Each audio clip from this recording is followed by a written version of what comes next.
Hi, Jake with Diode. Today in the garage, we're going to be taking a look at our new cowl mount for the 2018 and up Jeep JL Wrangler.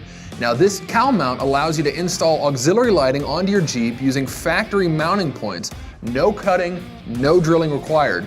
Now these cowl mounts feature a variety of mounting points so that you can mount a single work light, multiple work lights, even a small light bar like our Stage Series 6-inch light bar, or even a bigger light bar like a 50-inch that we have mounted here.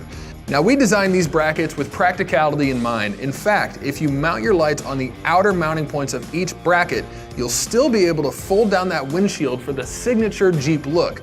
Just like the Jeep JL Wrangler, this is endlessly customizable. You can mount your lights in any way that will suit the way you're driving and using your Jeep best.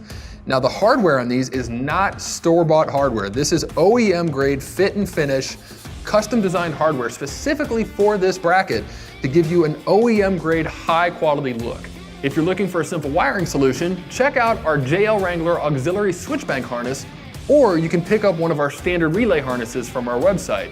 For more information on these mounts, all of our auxiliary lighting and wiring options, visit diodedynamics.com or use the dealer locator tool to find a dealer near you. Thanks for watching.